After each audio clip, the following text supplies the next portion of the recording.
Welcome to the Murder Media podcast, where we analyse and overthink true crime. I am your host, Dr. Stella Gaynor, and you can follow the project over on Instagram at murdermedia81, or you can email us directly at murdermedia81@gmail.com. This week, it's not even this week, this episode is a Brucey bonus episode of Murder Media Reviews, the first of its kind, and I'm super chuffed to be joined by Dr. Shellie McMurdo once again for us to talk this time about Ed Gein, the Monster series. Welcome, Shellie. Thank you for having me. Oh, I'm so excited.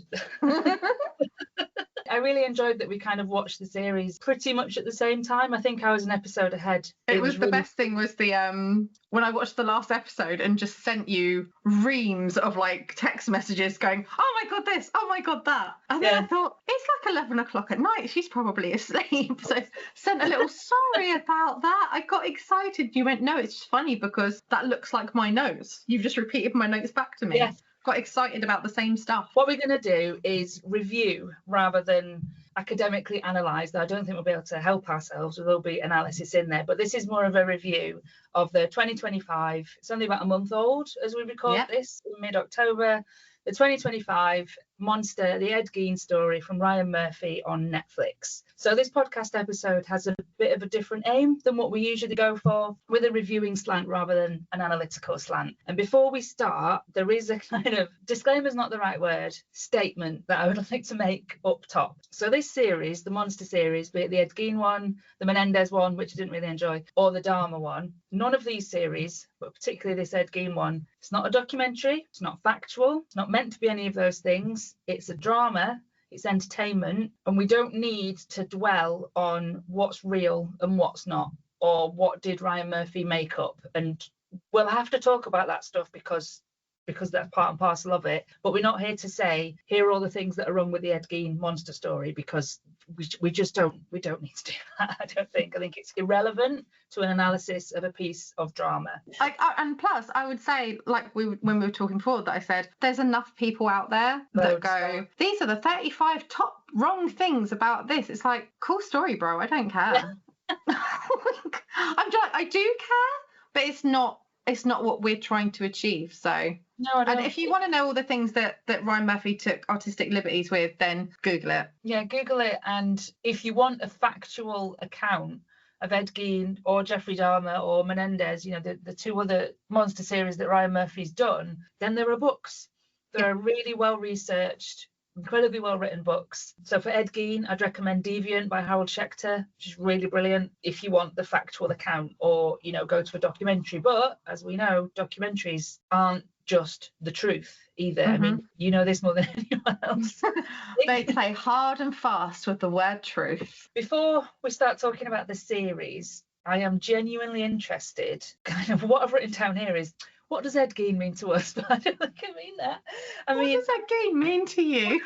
To us, I think I mean, where do we know him from? Like, do you remember where you first heard about him? Because any knowledge I have of Ed Gein, right from the very start, was he's from a Slayer song.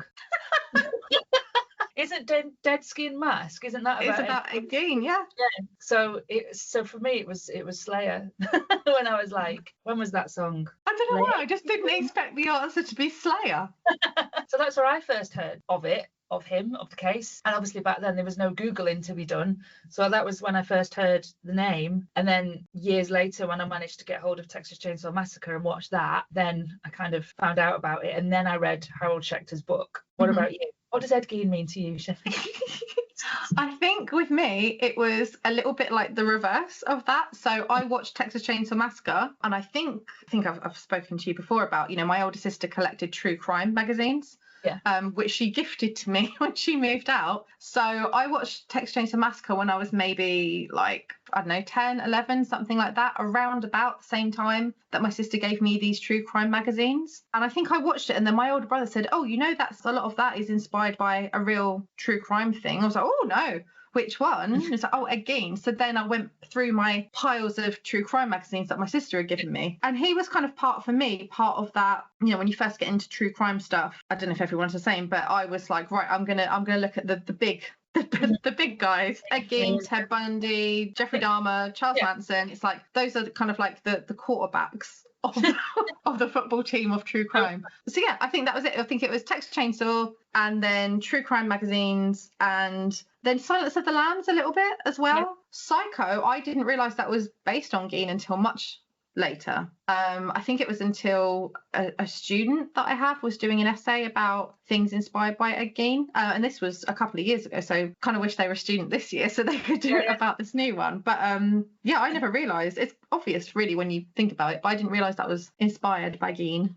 I don't think I mean, I didn't watch Psycho until I was doing my horror module on my undergrad. So I would have been like 26, 27 ish when I was doing that, and that's when I watched Psycho, because it was one of the first films we looked at, because we did like classic horror and modern horror. I remember obviously Gein's name cropped up then, and I'm sure so I was taught by Dr. Emily Brick, which was excellent, and I'm sure she made the connections between sort of Psycho, Texas Chainsaw, slasher films more generally, and then serial killer films, like looking at the overlap. I seem to remember that being a lecture that was very good.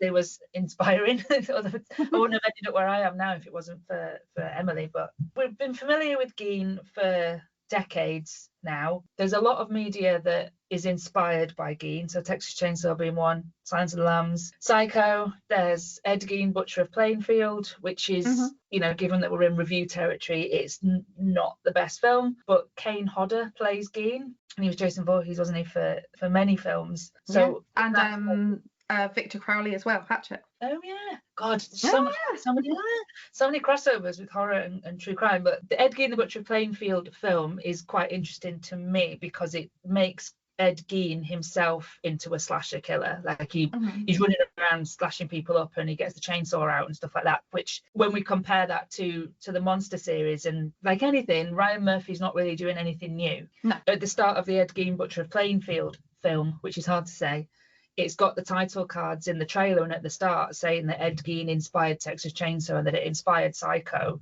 that it inspired Silence of the Lambs, and I'm sure we'll talk about this in a bit, but with Ryan Murphy going through all of that in the Monster series, again, it's nothing new. It's just done with a bigger budget.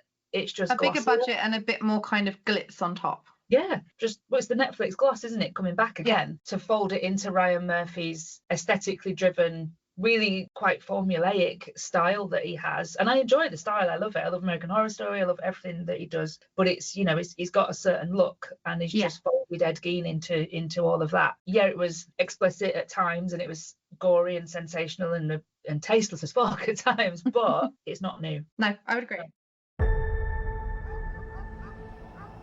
What shocks you most about him? How did he do it? What was his childhood like? There's something real dark about you, Eddie Gein. Eddie, you're a mess. Only a mother could love you. I just feel like I'm a puzzle, and none of the pieces fit.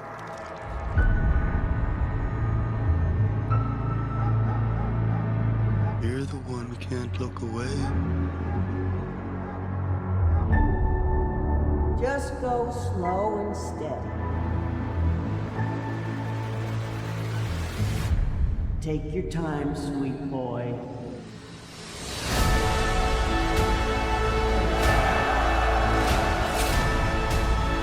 What did you do?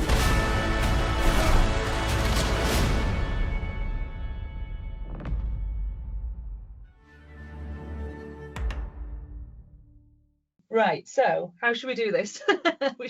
Something that was interesting about it is, we're not going to compare this what he did wrong, this what he did right. I think it's interesting maybe to compare it to the two other monster stories, monster series, because I found Dharma to be very like sad and kind of depressing and kind of grimy, whereas Gein was kind of almost like Ed Gein the Broadway show. Like, It was very like glitzy and like not glitzy, glitzy's the wrong word, but when you compare it to the Dharma one, like the Dharma one was just kind of dour and just there was some kind of moments in it that weren't. And the Menendez brothers one, I didn't actually finish the Menendez brothers one.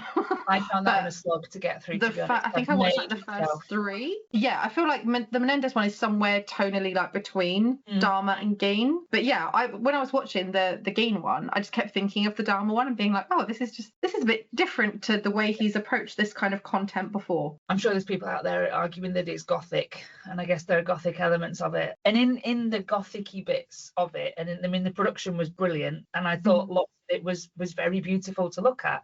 I really loved the colour grading on it, and sort of what I've written down here, Ryan Murphy's yellow tinted past, or he makes everything that kind of yellowy shade, which he did a lot in Dharma. It was very warm colours. Yeah. So I really enjoyed how it looked. I think there's so many textures throughout, and some of the textures were a bit nauseating, as we'll get to in a bit. I didn't understand why. Maybe you have an inkling on this. There was a bit where, and I've not written down what episode it's in, so again, it's not very well prepped this, but there's a bit where there's some blood and Ed sees it as green, and I couldn't figure out why. Was Ryan Murphy sort of starting to allude to Ed's tenuous grip on reality? Was it a point to, I think it was in the episode where we're going over Psycho and the shower scene and stuff, and some of the blood green. And I was like, is it pointing to the fact that Psycho was filmed in black and white? So perhaps some of the blood that was used in Psycho was green so that it shows up in the film? Was it pointing to that? Or was it Ed Gein's,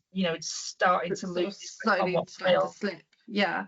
I think probably the first one. I hadn't thought of it because I was trying to rack my brain thinking of, did they have to make, they must have, because I know in black and white films, actresses would often wear green lipstick to make it appear. So yeah, quite possibly it was green, and it's just leaning more into that kind of, we are in the past and we are in the land of Psycho, so of course the blood would be green. So shall we have a chat about the connection that it makes with the horror movies, which from my perspective, on the one hand, I really, really enjoyed that. I thought it was really well done. I think that's my favourite aspect of it. Yeah. And the commentary on Ed Gein being part of pop culture, and that we understand Ed Gein through the lens of pop culture, which is really annoying because that's a point I'm making in my book about the slave show, and I'm like, oh, Murphy. God damn you, Ryan Murphy. I was saying that.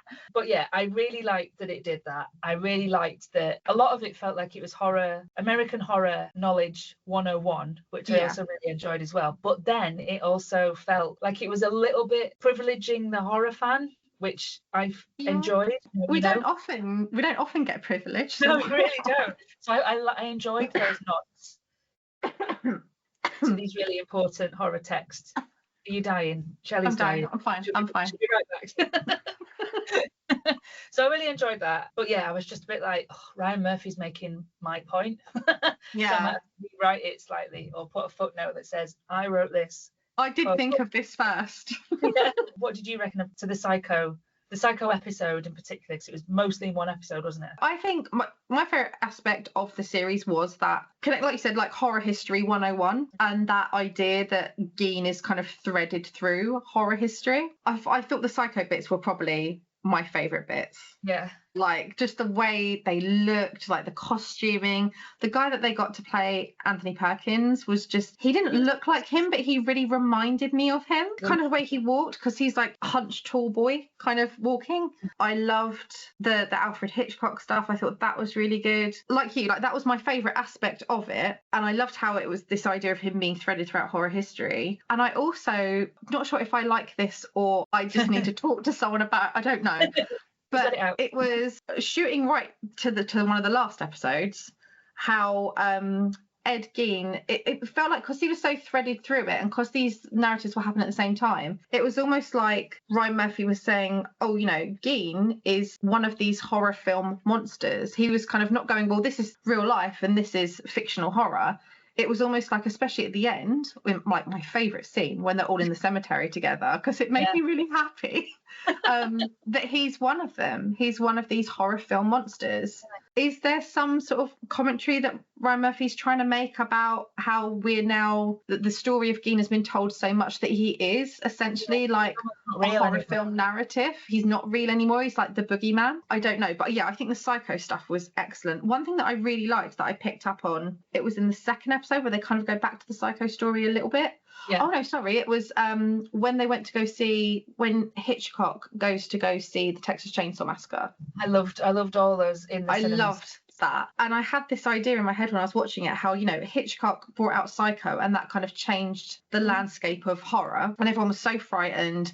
And, you know, he was critiqued for it and celebrated for it at the same time. And then this new film comes along, which is taking a lot of strands of the same story, but is so much further than what, because it's, you know, however many years later, 15, 20 years later, so much more extreme than what Hitchcock did. And I had this idea in my head how Hitchcock started, or was one of the people that started this kind of like, the horror is us. It's the boy next door with mummy issues and a big knife. And Texas Chainsaw is, we're in the American heartland. And Gein was kind of the, you know, you have all the bit of the, near the end of all the different killers saying, oh, you are my inspiration. Yeah. And how both Hitchcock and Gein were kind of placed together in the narrative as the kind of originators of a certain kind of horror, of a certain kind of murder. Yeah. And I thought that was really interesting because, you know, Hitchcock, super respectable kind of, you know, quote unquote auteur. And then Gein being, you know, some psycho from Wisconsin. God, I mean, the man wasn't well, was he? I think I would have probably been a psychopath had I been born in Wisconsin. Fuck all else to do. I think, I mean, it does comment on that as well, doesn't it, at the end with the scene that made everyone cry, which I guess we'll get to, that there is an acknowledgement in the Dharma one as well. There is an acknowledgement. One of the key players in the whole narrative is the fact that it was the 50s. Yeah. Mental health was that even a phrase then? No. You know, they just put people in places and just left them there. And he was diagnosed in the 70s. And if we look at where mental health care has gone, you know, the strides we've made in understanding this stuff from the 70s, we understand enough to say we don't understand this enough. So I wonder if he'd be diagnosed with the same thing now. But, you know, just the fact that there was no help, there was no recognition. No support, no funding. It explains it, and it explains that he wasn't well. And when he's saying I don't even know if I'm human, it was really brutal because, and I think we can put that all down to Charlie. Is it Charlie Hunnam or Hunnam? Charlie, I think it's Charlie Hunnam. Put all down to Charlie Hunnam's performance. Oh yeah, he was great. It was fantastic. And so let's talk about that scene now then before we talk about the other film connections. So it's episode 7. He's in the doctor's office in the hospital that he's in. The doctor tells him, you got schizophrenia, you're talking to Ilsa Nazi, whatever her second name wasn't real. You're talking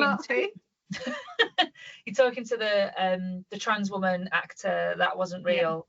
I meant to look, actually, did they actually have a trans woman play that character or not? I'd be interested. It's Ryan Murphy. So would have actually got a trans woman to play that, which would be excellent. But, you know, and he breaks down, and it's like everything, all the scales fall from Ed Gein's eyes in that moment. And we don't know if it happened that quickly for him or if it was a gradual realization over months, because, you know, it's a drama, you've only got so much time, you have to condense things into a scene. Charlie's performance, like I know him, his performance was just incredible, and I felt so sad, I burst into tears, sobbing at it. And as I was crying, and I kept pausing it, so I was like desperately looking for someone to blow my nose, pausing it, and I said out loud like 3 times, why am I crying? Why am I crying over Ed Gein? Crying for Ed Gein. And then the episode ended, and I paused it before I let the next one play. Yeah, I had to have a proper calm down after that episode. It was so heartbreakingly sad. So sad. And the sadness of it all, I also felt with the Dharma series, because by the end, when Dharma's been murdered,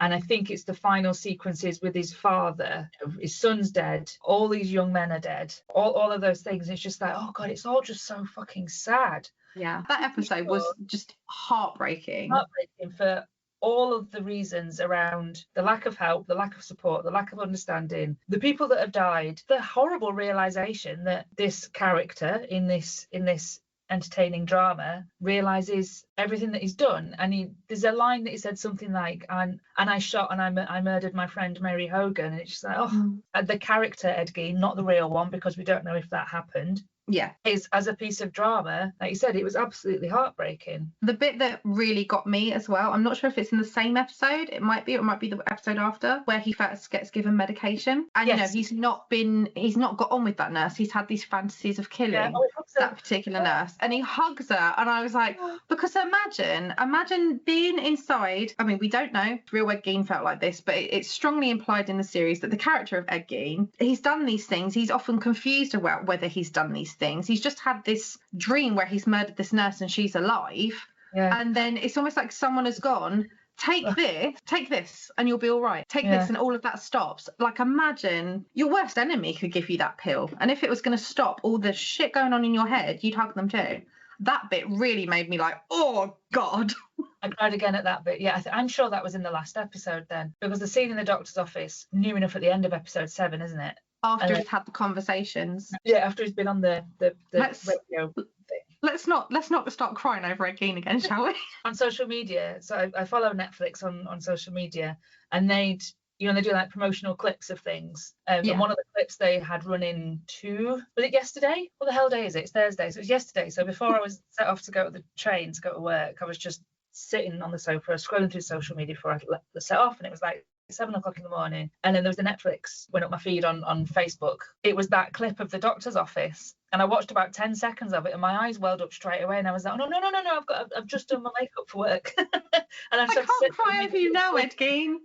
Don't make me cry over Ed Gein again. Ugh. Anyway, it makes all the connections with Psycho. Hitchcock's in there. We see Hitchcock going to the movies, which I really, really enjoyed. I've got written down here in my notes that I made on my phone, I cheered when he ran out of the barn with a chainsaw. So much of it, the horror stuff, so much of it was like, yes. And then having a moment after to go, I should not be cheering this. So before we get to the Texas Chainsaw stuff, if there's stuff you want to say, I've also written down here, look at the Paratech, the billboards. So the billboards that were done for this, then obviously they're only in the States, they're not in the UK. They were that wonderful green colour, and anything that's green and black I'm a complete sucker for. If it's bright lime green and black, love it, I want it. And they were like Charlie waving around a chainsaw coming out of the billboard, like like the chainsaw's kind of coming out of it. And I was just like, they're really, really cool, they're really beautiful, they're really well done, it's excellent design. So then when he runs out the barn and it's like and he's revving the chainsaw, and when he did in the last when he did like the chainsaw dance, I was just so happy. Oh, so good. That was like, I just calmed down from crying, and then I was like, The episode that deals with Texas Chainsaw Massacre, I really liked it where it moved in and out of Ed Gein Story into the fabricated film stories, and it's sort of, I liked that we saw Ed Gein, for instance, act out the shower scene from Psycho and so on and so forth. And then he's doing something with one of the dead bodies with a hammer, is he? And then we move into that scene in Texas Chainsaw where the granddad is trying to hit her with the hammer. So I really liked that moving in and out of the Gein story and the horror film story, and having him do the horror sequences. I imagine there's some quite tasty CGI AI stuff going on where we can move in and out of those sequences, and the actors all look right as they do from the film, which I really enjoyed. Kind of feeling like I said, did I say to you in a text message, it's like Ryan Murphy's crawled into my head and said, what would you like from this series? Here you go. What would you like me to do next, Stella? Cool, that sounds great, we'll do it. Lovely. Let me just go and get $15 million from Netflix. Excellent.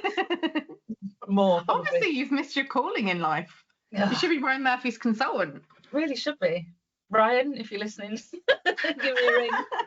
So I really liked that, and I also quite liked seeing a young, moody, grumpy, sort of early 20s Toby Hooper stomping around complaining about Vietnam, and it was like,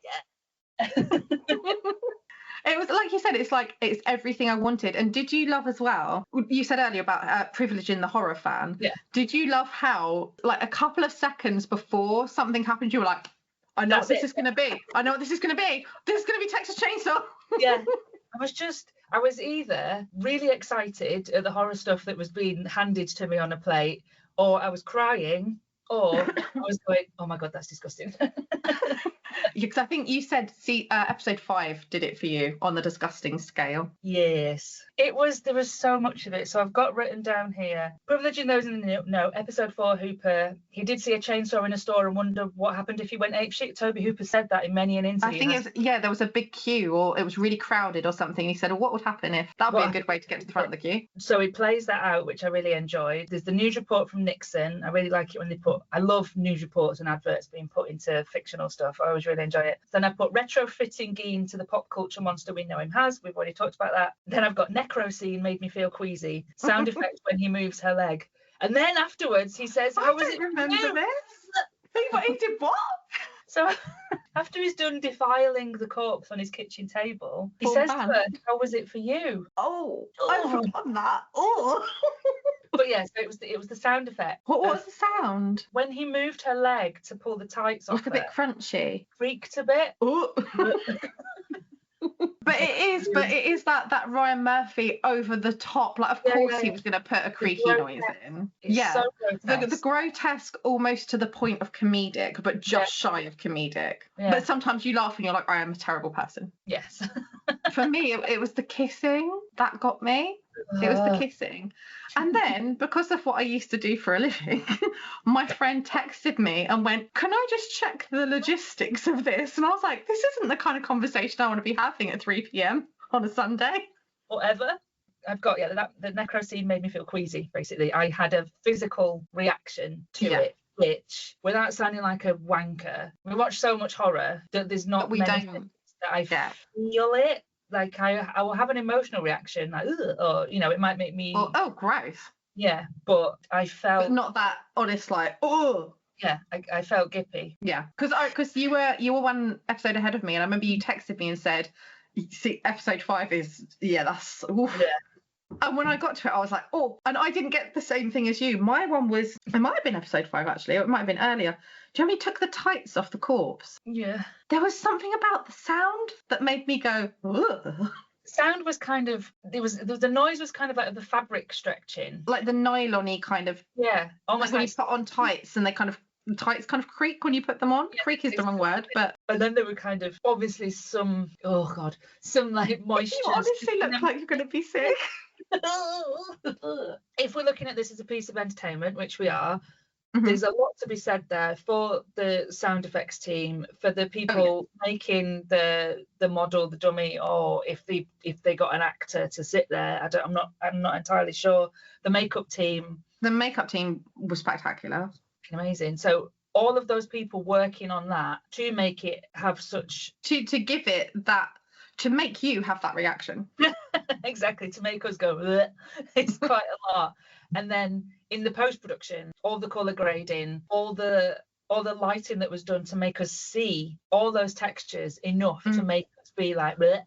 That's it. And because usually, I mean, horror works in shades of darkness. Yeah. So you say, how it lit and the textures, and I think that was the key bit of what made us go was the textures and the noises, and it's very beautiful. It's the gothic, the sublime, isn't it? That it's just all of this stuff that is really rancid. It's just beautiful. It really was a feast for the eyes. Like all the colours. Almost like to a lesser extent maybe in Hannibal, but like Hannibal, where it's the carving through meat, and you're like, aha, that's a person. Yeah. So I thought about Hannibal a lot watching this. It made me think of, like when Hannibal would have somebody around for dinner and the dinner table was just so opulent and so busy with so much stuff, with flowers and textures and fruit and quote unquote meat. And little skulls and stuff. Yeah, everything there, and there was just so much to look at. Even though you knew what you were looking at was horrific. Like Baroque, that extravagance. Yeah. So with that scene, he's got the body on the table. I can't remember who it is. Is that Hogan? Hogan's what ends up gets split. It's the lady that Adeline tells him to dig up. Yeah, so she's a dig 'em up. We'll get to Adeline in a minute. So she's on the table, and then he has sex with the corpse. There's no getting around that. No, he mounts that corpse. He mounts that corpse, and we see everything apart from a penetrative shot, right? Yeah, we see Steve's bum. his bum, everything. And while I didn't at all expect that Ryan Murphy would cut away from that, it was still, I mean, it's years and years since I've read Harold Schechter's Deviant. Did Gein engage in necrophilia? I can't remember. I can't remember, and I feel like I looked this up and have promptly forgotten. I don't know if it was ever. I was like literally about to look up my phone, like we're sitting in a pub. Like, I'll just look it up now, Stella. Don't worry. I don't know if it was something that was, well, obviously he did this, like rumor, or if it was like proved. I don't know. The cutting off of the vulvas. Yeah. Vulvas in a box. There's a sexual element to it, but is it a sexual element wanting to penetrate women, or a sexual element wanting to admire or inhabit the female form? Yeah. Just keep and have. Like trophies, yeah. So with that scene being in there, and with it being as extended as it was, yeah, we went on for a long time, and you know, all of the, to put that together, to have to act it, to have to film it, I wouldn't have expected anything less from a Ryan Murphy production. But yeah, it was just. But at the same time, it's like, wow, this is still going, this scene, yeah, huh? We're going there. Okay, we're not going to cut away, because he could have left it, got the corpse on the table, removed, and him climbing. Right. And he climbing up onto the table, and it could have stopped there. Would have been like, oh, he's going to do the corpse. But it was all the way through, and then he asks her at the end, "How was it for you?" So at this point, has it now crossed the line from entertainment into exploitation? I don't have like a problem with. I'm probably like the worst person. I'm like, no, I have problems with necrophilia all day long. But like, just to be clear, I'm not condoning necrophilia. But as we said before, it's like, it's entertainment. You and me could probably talk all day about the idea of murder as entertainment anyway. But is that the scene in which you think, Ryan, you are skating close to a line that if you trip over that line, I don't think there's any coming back from there. And it was definitely more extreme than we've seen in his previous stuff. Yes, the scene that it put me in mind of, and it's not necrophilia, but it's horrific sexual assault, is in Hotel with the addiction demon. Yeah, in the first episode. Yeah, again, that's really that shocked me when I first saw it, and we are both, I would say, pretty hard to shock. Yeah, in that scene in Hotel, in American Horror Story, everyone in that scene was entirely fabricated. It's fictional, yeah. They're not real. And it's so out of the realms of possibility that it's fake. There's not an addiction demon. There's, you know, if he did, he wouldn't have a drill bit for a dildo. But like you're saying, but this is like, well, Ed Gein existed. Mm-hmm. That person, I think, existed. Mm-hmm. And if he did, then that happened. And that's different. Yeah, I don't know. I'm just a big cloud of don't know with that, and yeah. I think it was well done. the varying differences between being like a fan of something, someone who is, you know, reviewing entertainment, and us not being able to help but academicize it in our head. And I think when I was watching it, because I think that art should be able to do whatever art wants, like within reason. And that Adam Lowenstein quote about, you know, representing the unrepresentable and things like that. But yeah, there was something in that scene that I thought, ooh, if that is a real person, I hope they don't still have any living relatives. Yeah, that's the thing to think about. And we can swing back to the Dharma series with that, because there was various reports and interviews and stuff after that came out with family members of some of the victims saying that they didn't like themselves being portrayed, you know, word for word, mannerism to mannerism, movement to movement, particularly in the court scene. Imagine, that would be so strange. And like, yeah, there was sort of discrepancies, and I never really dug down into it. I mean, I will do, because the next chapter I'm going to write is about you're tackling it next. I've not really dug down into yet, like, how much did Ryan Murphy try and bring those people on board? Did they say outright no? And while I'm not, and I've said before many times, I'm not dealing with the ethics of true crime, because there are lots of other academics who do that and do it wonderfully, and I really don't need to stick my oar in. I think that's where, so my mate Laura, she doesn't like these true crime dramas, as it were, because these like specific ones, any of them really. Oh, okay. She just doesn't really like the idea of people. How does she put it now? She put it really well, and it did make me go, oh. She put it really well. She said something like, and Laura, I'm sorry if I'm misquoting you, that she doesn't like the idea of people putting words into people's mouths that they didn't necessarily say, particularly victims. Because there's so much taken away from them that to take away how they might have actually been is for Laura a step too far. And like most things, really all things really, Laura's entirely 100% correct. I'm always just like, damn. But I'll watch them and go, oh, I love this. Because we're just goblins. So so there is that to contend with the necrophilia scene. I think that's kind of where I started going with it, in that it made me feel nauseous because it was a well done bit of horror, but it also made me feel uncomfortable because I was like, oh, do we need to see this? Do we need it to be this clear? Like, we know we don't maybe need that. Yeah, but it was really well made. It was. So I'll have to rewatch it and listen out for the creaking this time. Rewatch it. Well, I'm going to have to, because I'm going to write about it in the book. So I'm going to rewatch it several times, again and again and again. So okay, we've dealt with that scene. What I want to ask you about now is Adeline, because my note here is, I think it goes a bit far with Adeline beating up the woman in the hotel. I didn't think that was needed, and while I think the actor who portrays Adeline, I think she did a wonderful job. The makeup and the costume on Adeline was beautiful the whole way through. But I think generally, as a character in this entertainment drama series, as a character, I was getting a little bit bored of her. I was just trying to look up, because my best friend Emily, we were watching it at the same time as well. You were way ahead, and then I was in the middle, and then Emily was a bit behind on it.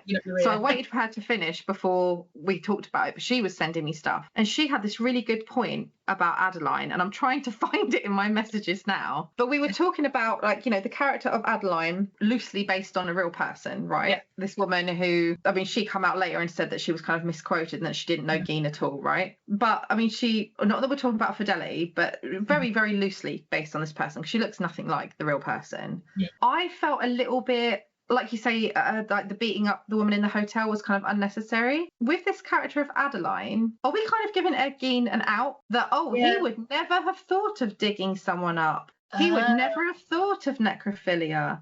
He would never have been interested in this if Adeline hadn't shown him dead bodies from the Holocaust. It felt a little bit like, poor old Ed Gein. If it hadn't been for this evil blonde little witch, then he wouldn't have done this temptress. What is it? His mum says Jezebel. If it hadn't been for this Jezebel, then poor old Ed Gein never would have done what he did. And I felt a little bit like it was giving him an out, like, she's the same as him, but she's kind of more evil because she tempted him into this life and then left him. And I felt a little bit like, let's have Ed Gein beat Ed Gein, and Ed Gein was responsible for his own actions. He did. Fabricate this character while also loosely basing this character on a real person, and go, well, if it hadn't been for Adeline, he'd probably been about all right. Yeah. I doubt he would have. I'd not thought of that at all. I was just like, I'm just getting a bit bored of her story. It didn't feel like it went anywhere, which is kind of like a Ryan Murphy thing, right? We've talked about this before, how Ryan Murphy, he seems to have difficulties in finishing narratives off. And maybe that's why he's gone to true crime, because he doesn't have to tie all the threads together.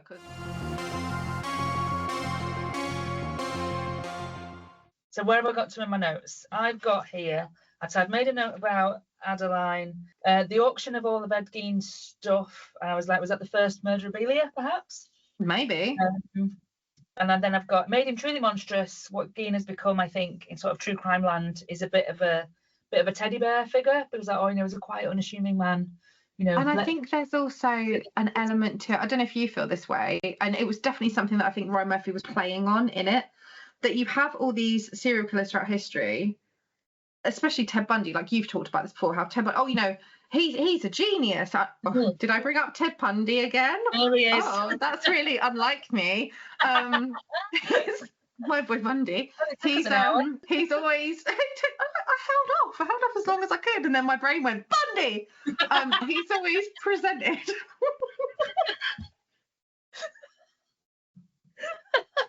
It's shocking how often it happens. Bundy! He's always presented as like this super intelligent, like and whatever. Charles Manson. Oh, he's so clever, he didn't even have to kill people. He sent people off to kill him. And I feel like Ed Gein is often presented as he's a little bit slow, and he's a little bit, he's not this intelligent kind of genius guy. So does that make him more teddy bearable? Like, he's more, oh, bless him, he's quiet, and he lives on a farm with his mum, and he's not this, his crafts at home. That's really, I'll credit my friend Emily with this. She said the thing that I got from it is how much Ed Gein loved arts and crafts. Yeah, that's he all did. I think that was his, maybe if that Jezebel Adeline hadn't come on the scene, that's what he would have done. He would have had an Etsy. Gein's arts and crafts. Make your own nipple belt. So the next thing in my notes is I enjoyed sort of like crying in the doctor's office. Yes, right, great. Talked about that. And then I got the blurring of reality with his madness in the asylum is great because we're not sure what's real and what's not. I think that's put together really well. And then the doctor sort of makes everyone's scales fall from everybody's eyes. And then I've got in capital letters, Bundy! And Mindhunter, Jerry Brudos. It's the same guy playing Jerry Brudos. I know. I didn't realise till you said, and I was like, oh, it is.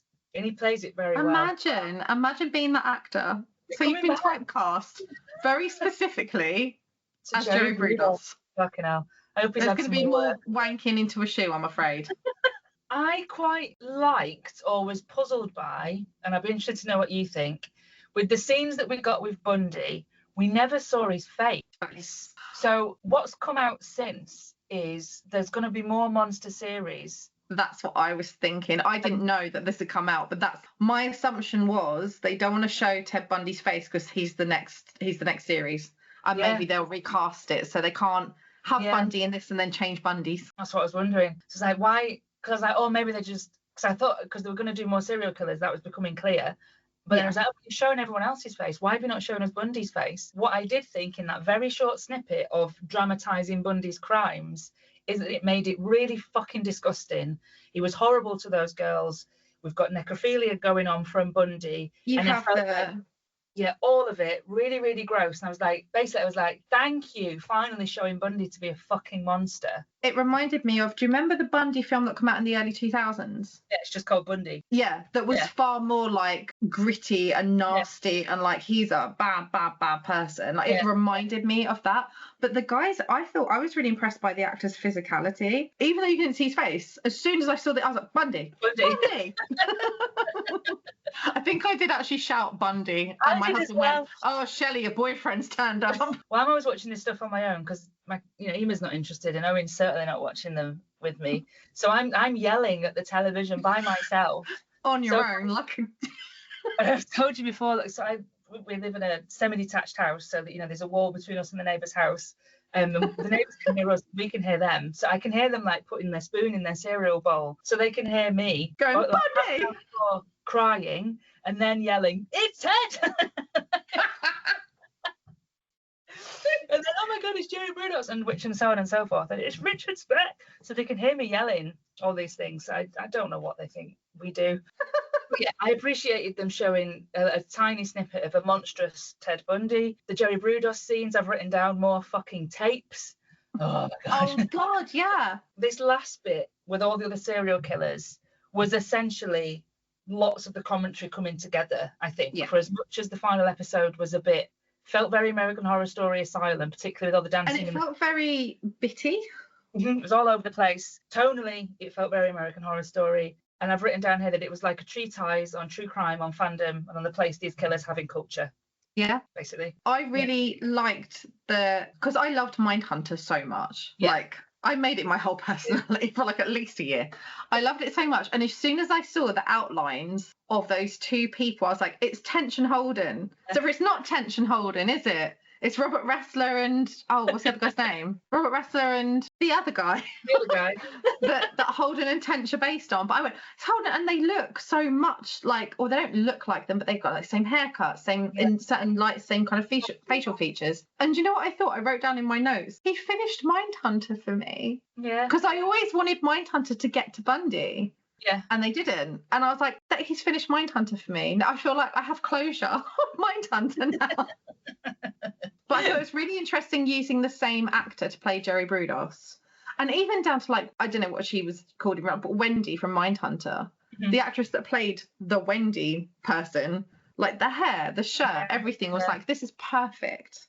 Thank you, Ryan Murphy, for finishing Mindhunter for me. And I guess there's like a loophole that he's not copying Mindhunter. He's basing it on the real people that Mindhunter based their characters on. Yeah. Well, I mean, one of the things that I'm picking up on load in the Murder Media Project broadly is the idea of the intertextual baggage.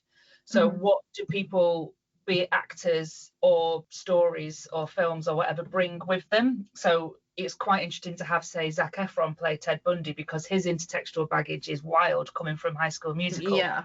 Then go and play Ted Bundy. And then the intertextual baggage of bringing in Mindhunter. All of those true crime fans all around the world all went, it's Mindhunter, and had that moment of love for that series. So bringing that back in was a real interesting, just in the matrix of all of this true crime that's been done in documentary, done in adaptation, done in drama like Mindhunter, done in the American Horror Story universe, when we've got all the serial killers in Hotel and all the other figures from history that Ryan Murphy uses over there. Just all of this, like, just swimming around each other, this ecology of true crime and fantasy and fiction all coming together. I think a great phrase. The ecology of I like it. That's a really good phrase. That's copyright, by the way, if anyone listening. It's mine. TM Stella. all of that coming together and just swimming all together, or being mushed up together, I found really interesting. And I found that last episode totally very different to the rest of the episodes. And it felt very American Horror Story at times. And then we got the Mindhunter references going on.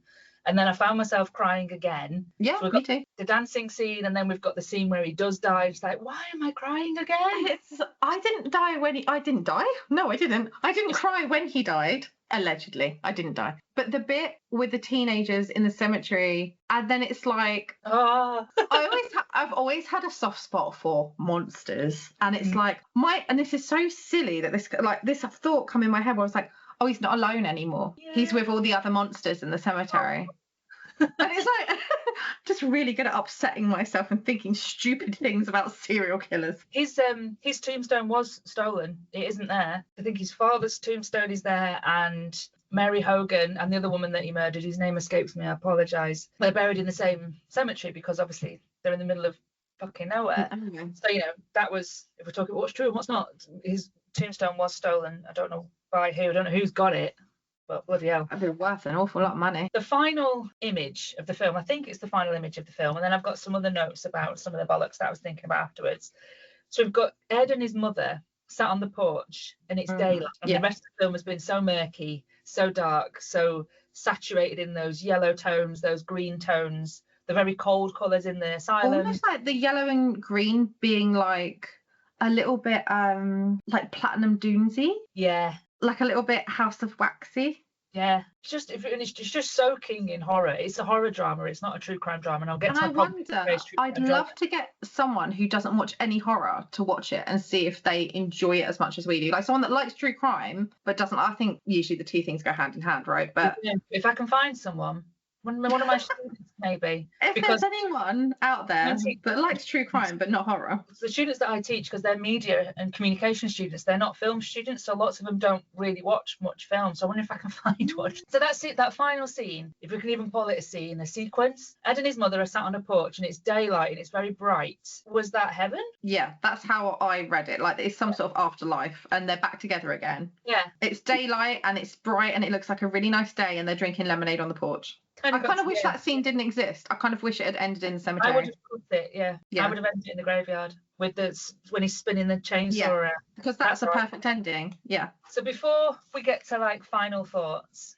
because this is quite long, before we get to final thoughts, I would just like a moment of appreciation for the actor who played Ed Gein's mother, who's called what? What's her name? Oh, Laurie Metcalf. That's it. There we go. I thought Mrs. she was Loomis. Mrs. Loomis. She's Sheldon Cooper's mother in The Big Bang Theory. She's Roseanne's sister.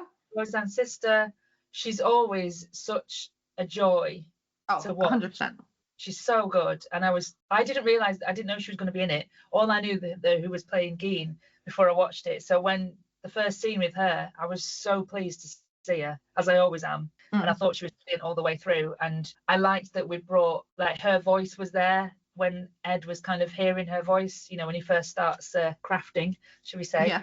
And I like that she was able to carry on through. Like we didn't lose Laurie Metcalf basically once she was dead. Yeah. So my final things that I've got in my notes that I made in the days after watching it was written down: cultural products shaped by and reflective of the social world. So Gein has been shaped by the culture that came after him. I think we can all agree on that. Then I've got the note, all the articles online saying what's real and what's not.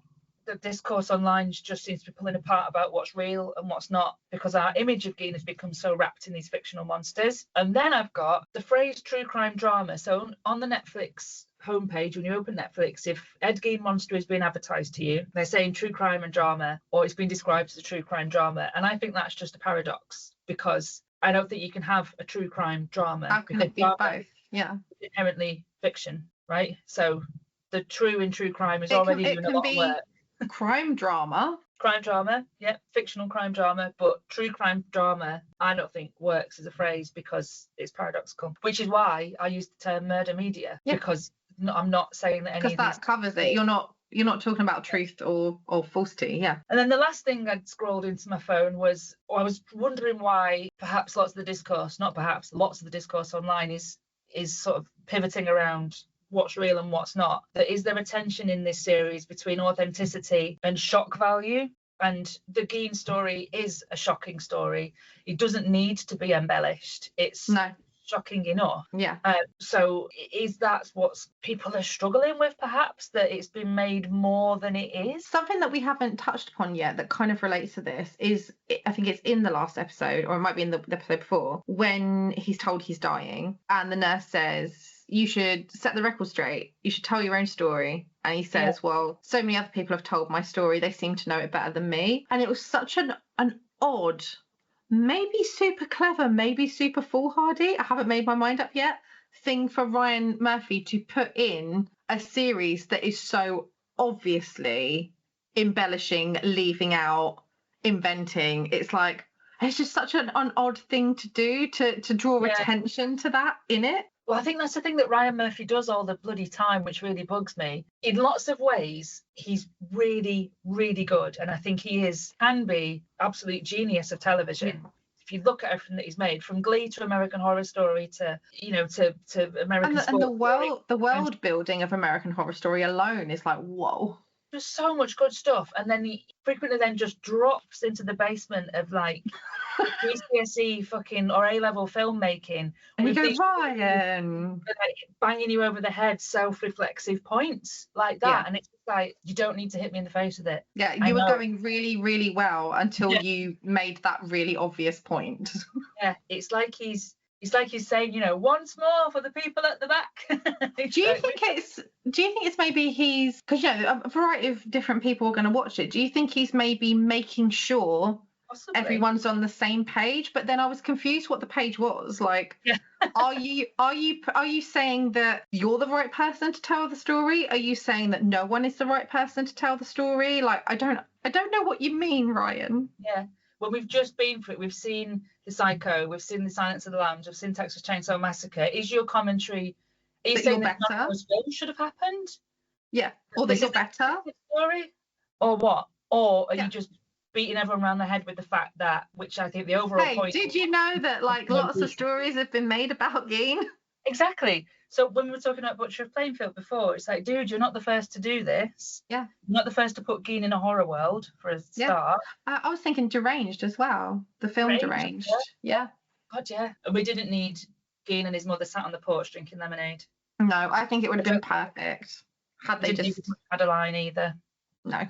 But there was a lot wrong with it. There was an awful lot right with it. I think of the 3 monster series, it's my favourite.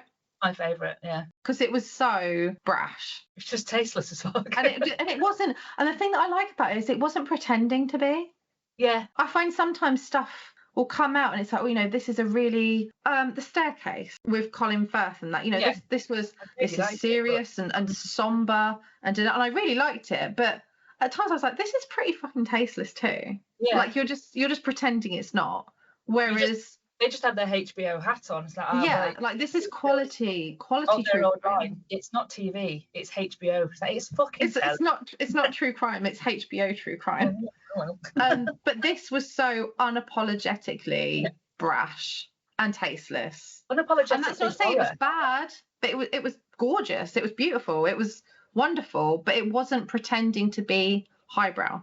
Yeah. And I And I liked that about it. What people are wanting it to do is what it was never intended to do. So in that, here's other thing that Ryan Murphy got wrong, and it's like, I don't think he was trying to watch a get it right. documentary. Read the Howard Schechter book. Watch a documentary if that's what you want. Yeah. But if what you want is a fun, gross, tasteless, nonsensical at times program that's entertaining, and if you want to do that battle in your head about true crime and entertainment, whatever, then it's this. Yeah, that is exactly what I wanted. That's exactly what I got. That was a fun 8 hours or whatever it was. Really enjoyed watching it. I think I watched it over about 4 days, maybe 2 episodes a day for 4 days. I was really excited to sit down again and watch another episode tonight. And it's not often that happens. Like when it got too late, I was like, oh damn, I have to watch it tomorrow. Yeah, so I really should go to bed. It was all I could do to not just press play and start it again. And again, it's not often that there's certainly long form series, because there's so much content. We know there's so much content. And you need to have that time afterwards to kind of sit with it and go, okay, how did I feel about that?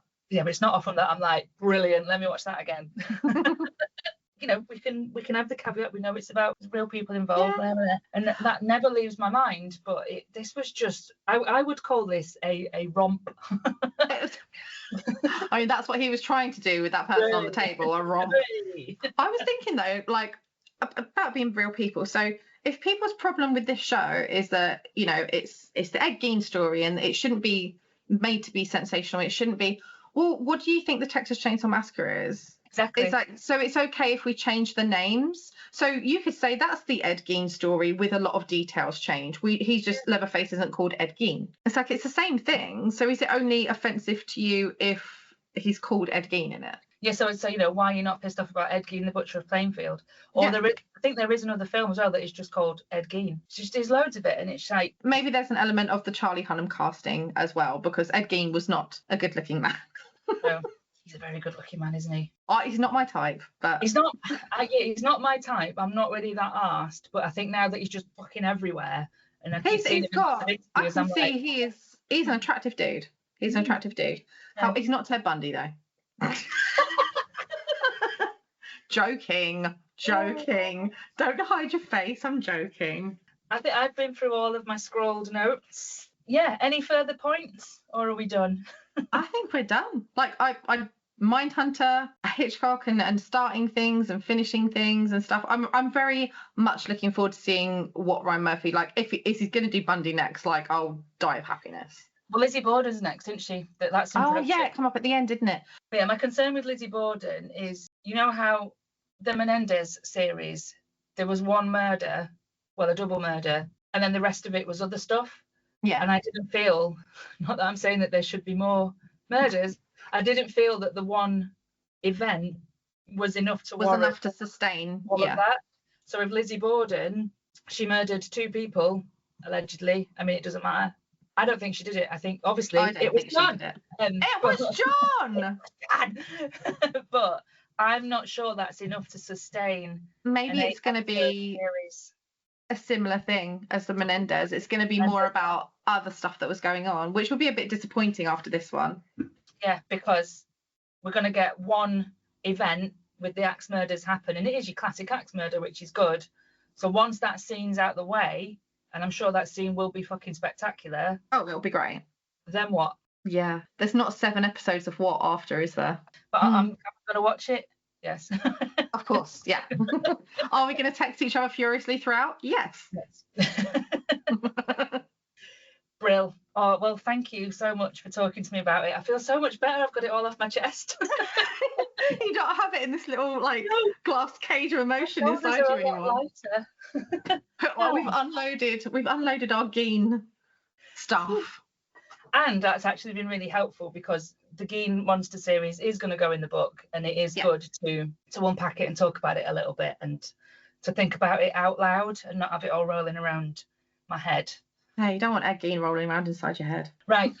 And I'm hungry now, so I'm going to go and make some tea. Okay. Thanks again. And thanks for having me. Yeah. we can. So the murder media reviews was kind of a bonus thing, just because I needed to say all of that out loud. But you know, it doesn't need very much prepping. We just need to watch something. So if something else crops up, then murder media reviews at really random intervals might be a thing.